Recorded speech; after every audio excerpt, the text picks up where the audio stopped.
Hello friends, इस lecture हम पढ़ेंगे थायराइड ग्लैंड के बारे में कि थायराइड जो होती है क्या कार्य करती है, कमी से क्या रोग होंगे, अधिकता से क्या होगा और क्या आकार क्या होता है, कहाँ पाई जाती है, समस्त की चर्चा करेंगे। तो हम शुरू करते हैं थायराइड ग्लैंड।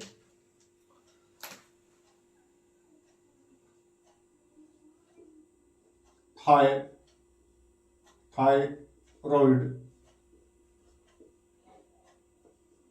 ग्रंथि यानी थायराइड ग्लैंड। यदि हम थायराइड ग्रंथि की बात करते हैं तो साथियों, जो गला होता है, हमारी गर्दन जो होती है, जो हमारी श्वास नली होती है, श्वास नली के दोनों ओर यह एच आकार की आकृति में चिपकी हुई पाई जाती है। यानी यदि हम आकृति की बात करें तो देखिए, ये हमारी श्वास नली है, ये हमारी श्वास नली है और श्वास नली के दोनों ओर ये इस प्रकार से एच आकृति में इस प्रकार से यह पाई जाती है। यानी यह हमारी श्वास नली के दोनों ओर चिपकी हुई है। तो इसकी स्थिति की बात करते हैं। पूछिए आपसे, ये कहाँ पाई जाती है? ये हमारे गले में श्वास नली के चारों ओर चिपकी हुई पाई जाती है। साथियों, यदि इसकी हम बात करते हैं, यह हमारे शरीर की सबसे बड़ी अंतःस्रावी ग्रंथि है। यदि हम छोटी की बात करते हैं तो पीयूष ग्रंथि सबसे छोटी है और थायराइड ग्रंथि सबसे बड़ी अंतःस्रावी ग्रंथि है। तो पॉइंट बाय पॉइंट हम आगे बढ़ते रहेंगे और प्रत्येक जो पॉइंट्स है उसके डिटेल हम जानते रहेंगे। तो हम प्रथम बिंदु लिखते हैं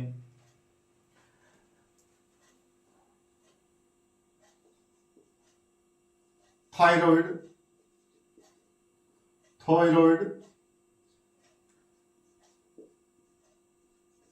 ग्रंथि श्वास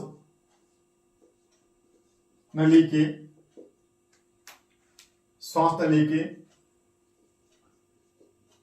चारों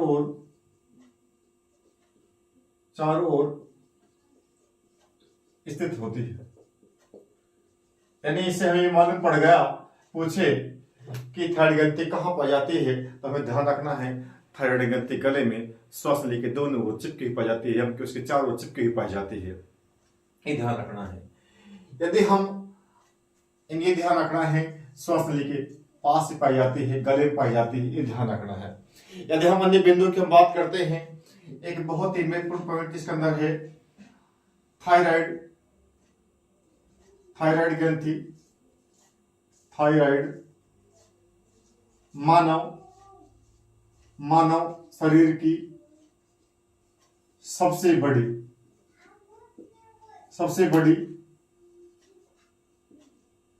अंतःस्रावी ग्रंथि है। ये पॉइंट बहुत अच्छा पॉइंट बनता है और यह क्वेश्चन बनता है बहुत अच्छा। क्या पूछे क्वेश्चन कि मानव शरीर की सबसे बड़ी अंतःस्रावी ग्रंथि कौन सी है? तो पहला जो हमारी थायराइड ग्रंथि जो है, यह हमारे शरीर की सबसे बड़ी अंतःस्रावी ग्रंथि है। छोटी की बात करते हैं तो जो हमारी पीयूष ग्रंथि होती है, जो मास्ट ग्रंथि होती है, ये सबसे छोटी होती है। इसके बाद हम बात करते हैं इसकी आकृति कैसी होती है। यानी ये पॉइंट ध्यान रखना है, इसमें बहुत अच्छा क्वेश्चन बनता है, इसको ध्यान रखना है। पूछेगा कि मानव शरीर की सबसे बड़ी अंतःस्रावी ग्रंथि कौन सी है, तो थायराइड को ध्यान रखना है।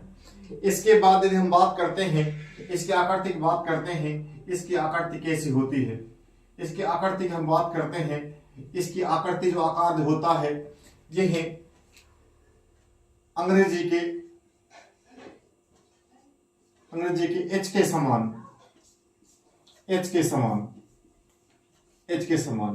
ध्यान रखना है। पूछे किस ग्रंथि का आकार जो होता है अंग्रेजी के एच के समान होता है, तो थायराइड ग्रंथि का जो आकार होता है वह अंग्रेजी के एच के समान होता है। ध्यान रखना है। इसके अलावा इसका उपनाम होता है, इसे टेम्पो ऑफ लाइफ कहते हैं। यदि इसके नाम की बात करते हैं, इसके नाम की बात करते हैं, इसका उपनाम क्या है या इसका अन्य नाम हम क्या कहते हैं, इसको और अन्य नाम क्या हो सकता है इसका, इसे इसे टेम्पो ऑफ लाइफ कहते हैं, इसे टेम्पो ऑफ लाइफ कहते हैं। ये ध्यान रखना है। ये पॉइंट बहुत अच्छा पॉइंट बनता है। पूछेगा किस गिनती को टेम्पो ऑफ लाइफ कहते हैं, यानी जीवन का टेम्पो कहते हैं। जिस प्रकार देखिए, जिस प्रकार टेम्पो होता है जीवन में, प्रत्येक व्यक्ति की सवारी जैसे ढोता रहता है, उनकी सवारी बैठ रहती है, इस प्रकार जीवन को आगे बढ़ाता है, व्यक्ति को जीवन को आगे ले जाता है, जीवन को यानी प्रत्येक व्यक्ति की जो है आवश्यकता होती है उसकी पूर्ति करता है, उसको वहां छोड़ता है। इस प्रकार इस गिनती को टेम्पो ऑफ लाइफ कहते हैं। ये उपनाम जो है ध्यान रखना है। एक क्वेश्चन आ चुका है नीट के अंदर कि किस गिनती को टेम्पो ऑफ लाइफ कहते हैं, वहीं से मैंने क्वेश्चन लिया है, तो ध्यान रखना है कि थर्ड गिनती जो होती है इसे टेम्पो ऑफ लाइफ कहते हैं। इस पॉइंट को ध्यान रखना है। साथ ही जो स्टार में कर देता है पॉइंट्स, क्वेश्चन जो होते हैं बहुत इंपोर्टेंट होते हैं और जो अन्य एग्जाम जो है उनमें आए हुए हैं, यानी टेम्पो ऑफ लाइफ कहते हैं थर्ड ग्रंथि को। इसके अलावा एच आकार की होती है, ध्यान रखना है, ध्यान रखना है। एक ध्यान रखना है, ये सबसे बड़ी अंत्यस्तर ग्रंथि है, ये भी ध्यान रखना है। और कहाँ पाई जाती है, ये गले में पाई जाती है, श्वास नली के दोनों ओर, यहाँ के चारों चिपकी हुई पाई जाती है। इसके अलावा यदि हम बात करते हैं कि इसके जो हार्मोन जो है, इसके हार्मोन कौन कौन से होते हैं, इसके हार्मोन की हम बात करेंगे कि इसके जो हार्मोन जो होते हैं, इसके द्वारा कौन कौन से हार्मोन जो है इस तरह होते हैं, उनके क्या कार्य होते हैं, इनको भी हम इस लेक्चर में विस्तार से देखेंगे। यदि हम इसके हार्मोन की बात करते हैं तो मुख्यतः इसके द्वारा दो हार्मोन, एक हार्मोन होता है कैल्सिटोनिन और एक होता है थायरोक्सिन हार्मोन। और थायरोक्सिन जो होता है वह भी कई प्रकार का होता है, जैसे T3 है, T4 है, लेकिन मुख्यतः दो हार्मोन जो है, एक कैल्सिटोनिन और एक थायरोक्सिन जो है, इसके द्वारा स्तृत किए जाते हैं। तो हम बात करते हैं थायराइड ग्रंथि की हार्मोन, थायराइड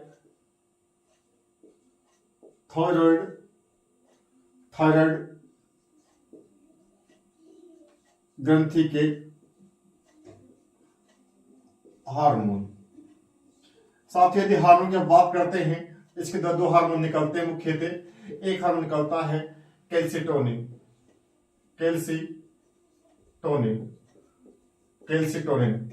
इसको ध्यान रखना है। एक हार्मोन निकलता है इसके अंदर से थायरोक्सिन हार्मोन जो होता है, यह भी इसके द्वारा स्तृत किया जाता है।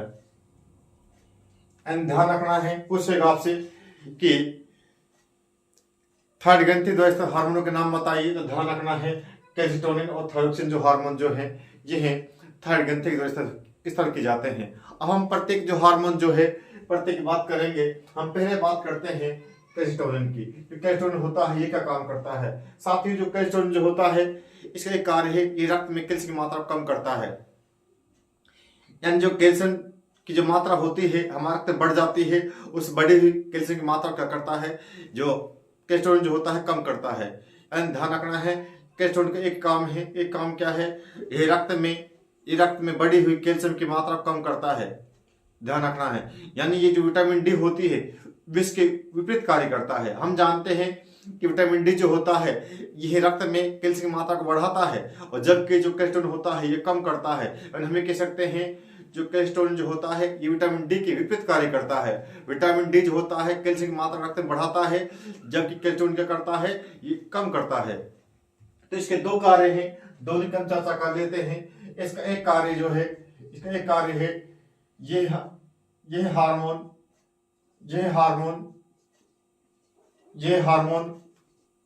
रक्त में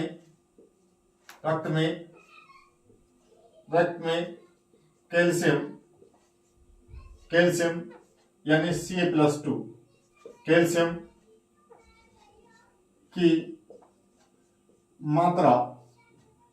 की मात्रा को कम करता है। पहला ध्यान रखना है, पूछेगा कौन सा हार्मोन जो है रक्त में से कैल्शियम की मात्रा कम करता है। यानी रक्त का जो कैल्शियम की मात्रा बढ़ जाती है, उस कैल्शियम की मात्रा को कम कौन सा हार्मोन करता है, ध्यान रखना है जो कैल्सिटोनिन जो होता है यह रक्त में बढ़ी कैल्शियम मात्रा कम करता है। इसका बहुत इंपोर्टेंट कार्य जो है, यानी कैल्शियम मात्रा का ये कैल्शियम की मात्रा को कम करता है। यदि हम अन्य बात करें कि जो हार्मोन होता है टेस्टोस्टेरोन, ये है विटामिन डी के विपरीत कार्य करता है। यह हार्मोन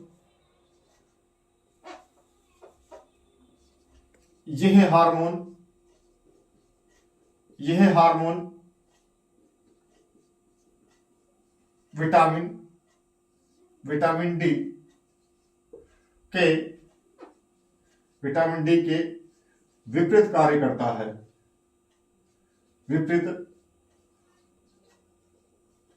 विटामिन डी के विपरीत कार्य करता है। यानी ध्यान रखना है, क्या ध्यान रखना है कि देखिए मैंने आपको बताया जो कैल्शिटोनिन जो होता है यह रक्त में से कैल्शियम को कम करता है। और देखिए मैंने फिर यहाँ लिखा है कि हार्मोन जो होता है कौन सा, यानी कैल्शिटोनिन जो होता है ये विटामिन डी की विपरीत कार्य करता है। साथियों विटामिन डी जो होता है ये रक्त में कैल्शियम को बढ़ाता है, कैल्शियम की मात्रा को बढ़ाता है, जबकि जो कैल्शिटोनिन जो होता है ये मात्रा को कम करता है। यानी जो विटामिन डी बढ़ा रहा है और कैल्शिटोनिन क्या कर रहा है, कम कर रहा है। तो हम ये कह सकते हैं कि जो कैल्शिटोनिन जो होता है विटामिन डी के विपरीत कार्य करता है। आपको ध्यान रखना है, पूछ लेगा आपसे कौन सा हार्मोन जो है ये विटामिन डी के विपरीत कार्य करता है, या पूछेगा कौन सा हार्मोन जो है ये रक्त में से कैल्शियम की मात्रा कम करता है, तो ध्यान रखना है ये हार्मोन कैल्शिटोनिन है। इसके अलावा पूछ लेगा कि कौन सा हार्मोन जो है विटामिन डी के विपरीत कार्य करता है, वह भी कैल्शिटोनिन है। दोनों ही कार्य जो ध्यान रखने बहुत इंपोर्टेंट कार्य हैं। विटामिन डी के विपरीत कार्य करता है कैल्शिटोनिन, और ये कैल्शियम की मात्रा कम करता है। दोनों ही जो कार्य हैं बहुत इंपोर्टेंट है, दोनों को ध्यान रखना है। अब जो हार्मोन दूसरा वाला है थायरोक्सिन, इसकी हम बात करेंगे। थायरोक्सिन जो होता है क्या काम करता है, यानी यदि इसका जो दूसरा हार्मोन है थायरोक्सिन, इसकी हम बात करते हैं। थायरोक्सिन जो हार्मोन है इसका बहुत इंपोर्टेंट हार्मोन है। यदि इसकी हम बात करते हैं, थायरोक्सिन जो होता है एक तो ध्यान रखना है यह आयोडीन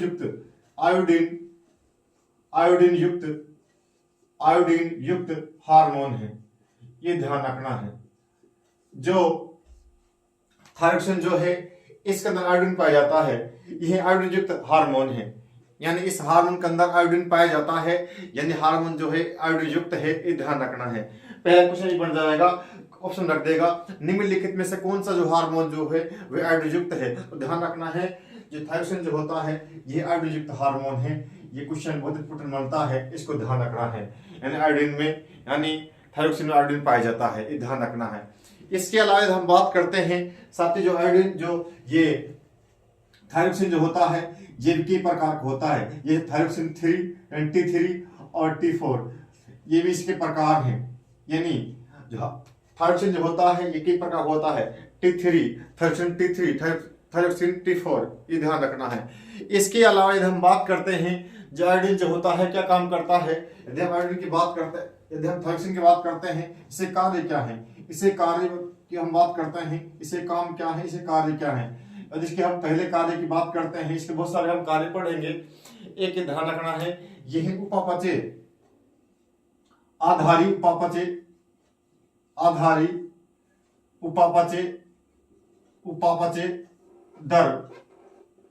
दर को, आधारी उपापचय दर को नियंत्रित करता है।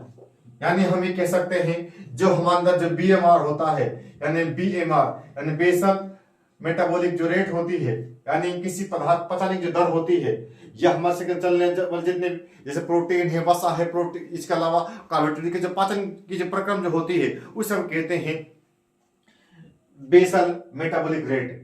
और क्या करता है ये आधारी उपापचय दर को नियंत्रित करता है। यही क्वेश्चन बन जाएगा निम्नलिखित में से कौन सा जो हार्मोन जो होता है ये बीएमआर यानी बेसल मेटाबॉलिक रेट को नियंत्रित करता है, यानी आधारी उपापचय दर को नियंत्रित करता है। तो ध्यान रखना है थायरोक्सिन जो हार्मोन जो होता है ये आधारी उपापचय दर यानी बीएमआर का करता है, नियंत्रित करता है, ये ध्यान रखना है। इसके अलावा हम बात करते हैं ये हार्मोन जो होता है यह शरीर की वृद्धि में सहायक है, शरीर की वृद्धि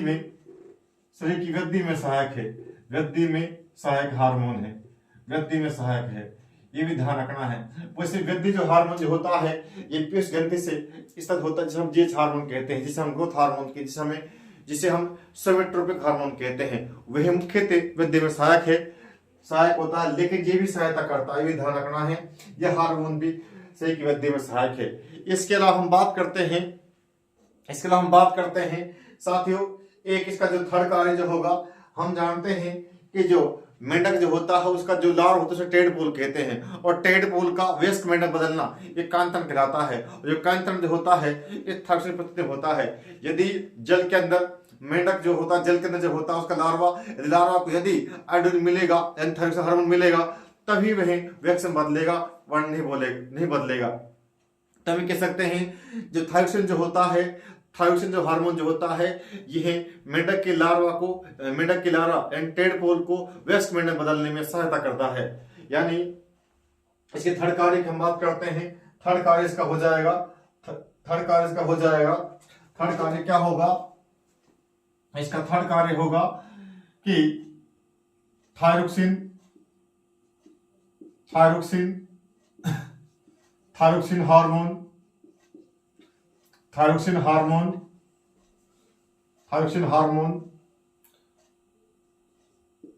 मेंढक के टेडपोल लार्वा को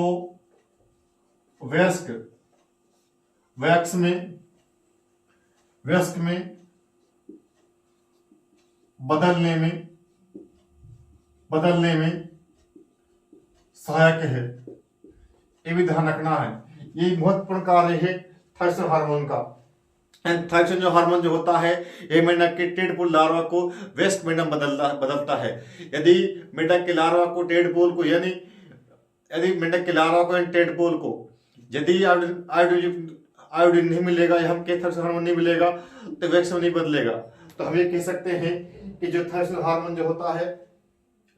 हार्मोन जो होता है यह मेंढक के टेडपोल लार्वा को वयस्क में बदलने में सहायता प्रदान करता है। यदि टेडपोल को यदि आयोडीन नहीं मिलेगा या हम कहें थायरोक्सिन नहीं मिलेगा तो वयस्क में नहीं बदलेगा, उसका विकास नहीं पाएगा और लार्वा की मृत्यु हो जाएगी, ये भी ध्यान रखना है।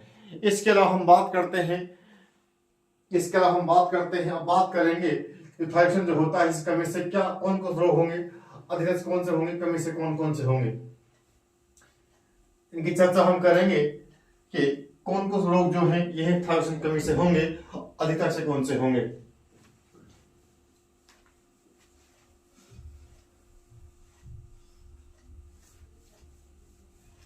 यानी हम अब पढ़ेंगे थायरोक्सिन हार्मोन और अब पढ़ेंगे हम, इसके बाद हम बात करते हैं थायरोक्सिन कमी से रोग। यदि हम कमी से रोग की बात करते हैं, यदि हम बच्चों में बात करते हैं कि बच्चों में क्या होगा, यदि बच्चों की हम बात करते हैं तो बच्चों में थायरोक्सिन कमी से हो जाएगा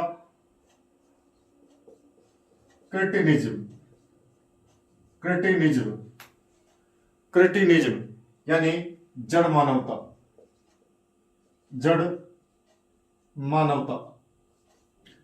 साथियों, यदि बच्चों में थायरोक्सिन हार्मोन कमी हो गई, यदि थायराइड ग्रंथि ने थायरोक्सिन हार्मोन बनाना बंद कर दिया या कम कर दिया तो क्या होगा, बच्चों में थायरोक्सिन हार्मोन कमी हो जाएगी और बच्चों में थायरोक्सिन कमी से क्रिटिनिज्म रोग हो जाएगा या हम कहें जड़ मानवता रोग हो जाएगा।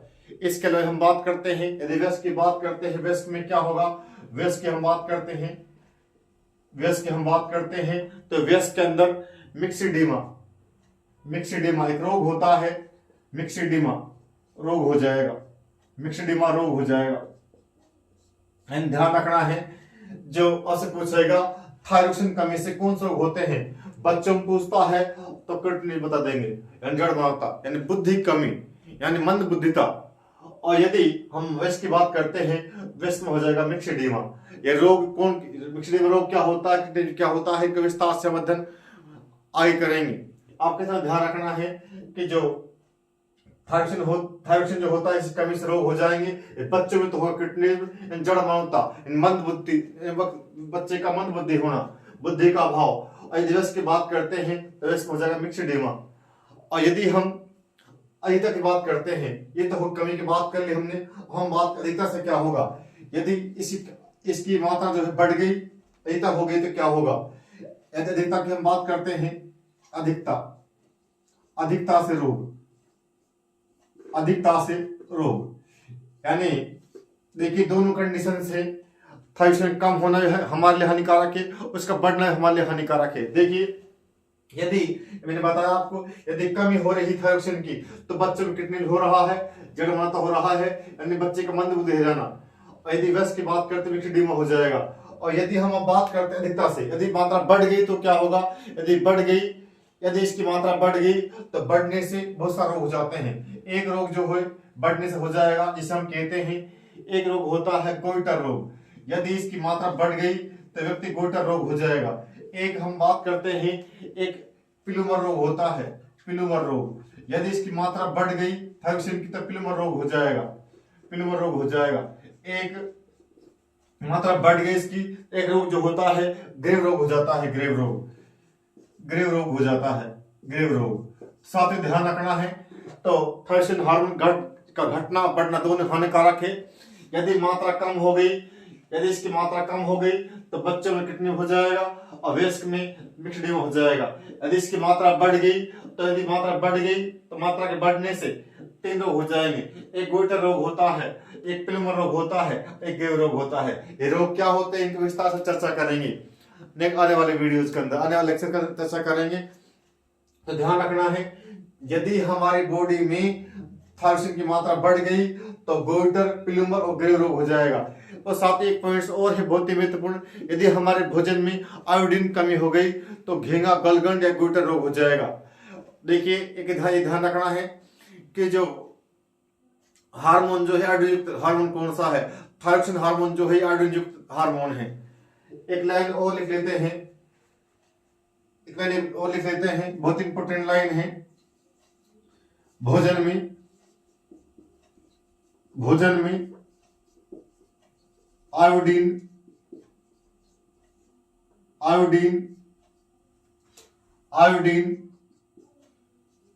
की कमी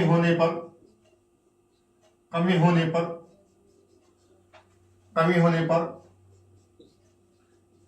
गोइटर, घेंगा या गलगंड रोग हो जाता है। यानी हमें ध्यान रखना है, यदि हमारे भोजन में आयोडीन की कमी हो गई तो क्या होगा, हमारे जो कंठ हो, टॉन्सिल जो होते हैं ये सूज लटक जाएंगे और इसे हम गोइटर, गलगंड या घेंगा रोग कहेंगे। ध्यान रखना है, आयोडीन युक्त भोजन नहीं लेना, हमें आयोडीन युक्त नमक खाना है, वरना क्या होगा हमारी बॉडी के अंदर आयोडीन की कमी हो जाएगी, हमें घेंगा, गलगंड या गोइटर रोग हो जाएगा। और यदि हम थायरोक्सिन की बात करते हैं, थायरोक्सिन हार्मोन जो है यह आयोडीन युक्त नमक है, आयोडीन युक्त हार्मोन है। यानी हमें आयोडीन युक्त भोजन खाना चाहिए, तभी क्या होगा हमारे शरीर के अंदर, इस ग्रंथि के अंदर आयोडीन की पूर्ति होगी।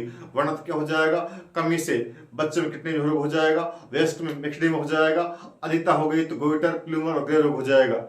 इसके अलावा इसमें हम बात करते हैं कि जो हार्मोन जो होता है, यानी जो हार्मोन जो होता है थायरोक्सिन, यह हार्मोन जो होता है हमारे कार्बोहाइड्रेट होते, वसा होता है, जो अन्य हमारे पदार्थ होते हैं उनकी पाचन में भी, उनके अपचय में सहायता प्रदान करता है। यानी कार्बोहाइड्रेट है, वसा है और जितने भोज्य पदार्थ होते हैं उनके अपचय में भी सहायता प्रदान करता है, ये भी ध्यान रखना है। तो साथ ही इस प्रकार से हमने इस लेक्चर में पढ़ा कि थायराइड ग्रंथि क्या कहाँ पाई जाती है, इसकी बात करते हैं। थायराइड ग्रंथि हमारे गले में पाई जाती है, एच आकार की होती है। इसके अलावा से सबसे बड़ी अंत्यस्रावी ग्रंथि है और इसके द्वारा जो इसे हम टेम्पो ऑफ लाइफ कहते हैं। यदि इसके हार्मोन की हम बात करते हैं, 2 हार्मोन निकलते हैं, एक कोलेस्टेरोल निकलता है जो रक्त में से कैल्शियम की मात्रा कम करता है, और जो कोलेस्टेरोल, एक वो ध्यान रखना है, जो कोलेस्टेरोल जो होता है विटामिन डी की भी कार्य करता है। और थायरोक्सिन जो हार्मोन जो होता है इसे कई प्रकार से हम बात करते हैं, T3, T4, ये भी क्या है, थायरोक्सिन के प्रकार है। और ये ध्यान रखना है, थायरोक्सिन जो है यह आयोडीन नमक है। आयोडीन युक्त यानी आयोडीन युक्त हार्मोन है, सॉरी थायरोक्सिन जो होता है आयोडीन युक्त हार्मोन है। इसके अलावा ध्यान रखना है यह आधारिक अपचय दर यानी बीएमआर के कर नियंत्रित करता है और इसे की वृद्धि में सहायक है। इसे ये क्या करता है, एक ध्यान रखना है ये टेडपोल को व्यस्त में बदलता है। एक ध्यान रखना है यदि इसकी कमी हो गई तो कमी से बच्चे में किडनी जो हो जाएगा, जड़मत हो जाएगा, बुद्धि मंद बुद्धि होना, और यदि वैसे की बात करते हैं मिक्सडी में हो जाएगा। यदि मात्रा बढ़ गई तो गोइटर, प्लूमर और ग्रे रोग हो जाएगा। इस प्रकार साथियों यदि आप एक दो बार वीडियो को देख लेंगे या इसके नोट्स बना लेंगे तो अवश्य ही आपको याद हो जाएगा। इसी प्रकार हमारे लेक्चर को देखते रहें। Thank you.